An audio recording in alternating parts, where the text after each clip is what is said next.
بقيت تشوف نمرتي ما بتردش عليا. عليكم لا السلام. والله والله العظيم مكالمات من ساعتها، والله العظيم مكالمات من ساعتها. انا عايز اسالك سؤال مهم واستراتيجي جدا. في حزب، في ائتلاف حصل اسمه ائتلاف الشباب، ثوره الشباب. ائتلاف شباب الثوره. ده حزب ولا جمعيه ولا ائتلاف ولا ايه ده؟ دي ناس دول احنا يا عمر. مين انتوا؟ مين انتوا؟ حدد. شباب الاخوان و6 ابريل والحمله الشبابيه ده امبارح وحزب الجبهه وحركه العداله والحريه وخصومه الجمعيه الوطنيه للتغيير. امال ايه اللي انا بشوفه على الفيسبوك؟ حزب شباب ثوره تحرير 25 يناير. ما هو ده اللي انا خبطت فيه النهارده في التلفزيون. ليه خبطت؟ قلت يعني ليس من حق احد ان يتحكم في الثوره او ان هو يعمل حزب اسمه 25 يناير او اسم الثوره او اسم التحرير، لانه كده بيدافع. ايه الواد وائل مش من حقه؟ وائل مش هيعمل. تمام. وائل كان مسوق وليس فاعل، يعني بس عشان نبقى واضحين، وائل كان مسوق في الاحداث اللي احنا خططناها وليس فاعلا فيها. تمام.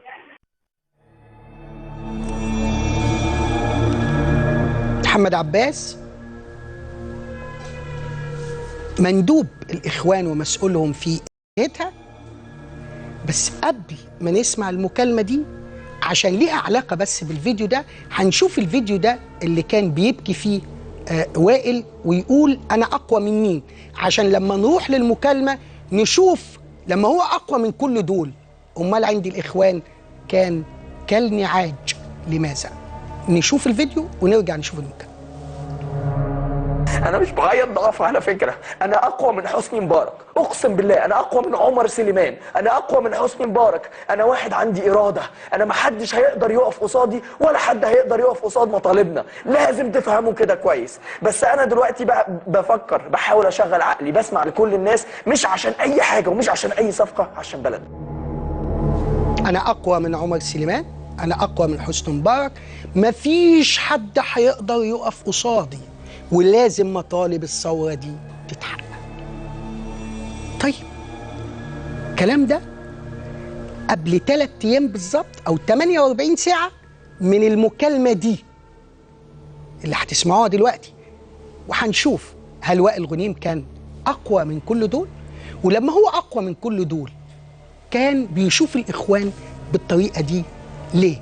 المكالمة دي حدثت ردا على إنه أحد مكاتب حقوق الإنسان كانت عرضت على وائل غنيم إنها تتكلم. فاكرين الجمعة اللي جه فيها القرضاوي وشدوا وائل غنيم ورفضوا يطلعوه على المنصة، الإخوان رفضوا يطلعوه على المنصة. ففي حد من حقوق الإنسان عايز يكتب عن الموضوع ويقول إنه ده اللي صنع الثورة، ده حد من أبرز شباب الثورة. ليه الإخوان بينزلوه لما هم ما وصلوش للسلطة؟ بينزلوه ليه وبيتعاملوا مع وائل غنيم كده ليه؟ شوفوا هو بيتعامل مع المسألة إزاي، شايف الإخوان إزاي، شايف المشهد كله إزاي.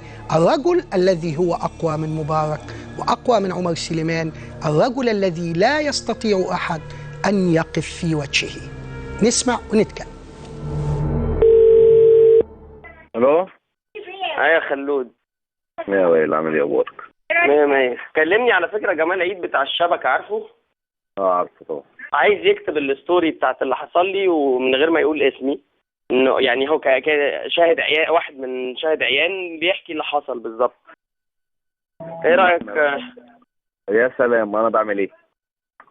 لا هو مش بيعملها، قول له خالد بيعملها وبيعملها. انا لو سمحت من فضلك ما تعملهاش انت بالذات، لا، لان الناس عارفه ان انا وانت اصحاب. لا من فضلك لا يا ابني، انا عندي كل التفاصيل، بس انا لو سمحت لا كل التفاصيل. لا ما تعملهاش خالص، انت بالذات هتضرني يا خالد اكتر بكتير جدا لو عملتها، لانه بيبان ايه. مش هعملها دلوقتي. هو عايز يعملها كده كلقطه سريعه، يعني عايز يكسب، يقولوا انتوا لو من غير سلطه وبتعملوا كده في الناس.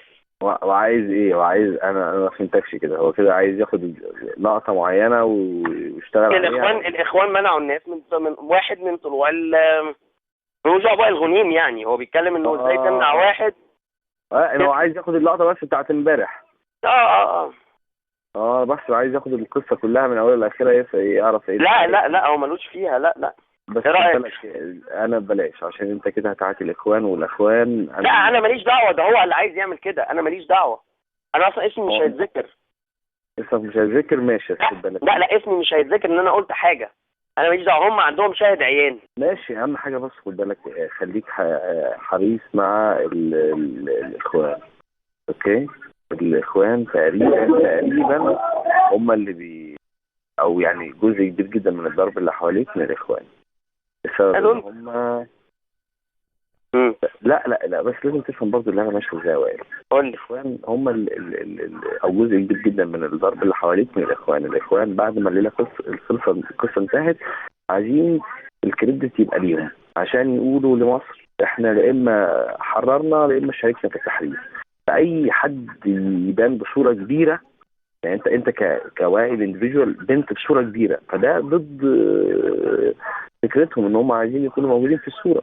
صدقني يعني انا لان معظم الحاجات اللي كانت ضدك كانت حاجات دينيه. قول لي، انت قلت لي كلمني حالا، ايه المشكله؟ كان جالي معلومه في اللحظه دي، معلومه مؤكده جدا، ان الجيش فيه اضراب عام في كل القطاعات يوم 1/3. المصدر اللي جاب لي المعلومه دي كان جاب لي معلومات كتير قبلها وكان كلها مؤكده. ان الجيش نفسه هيضرب؟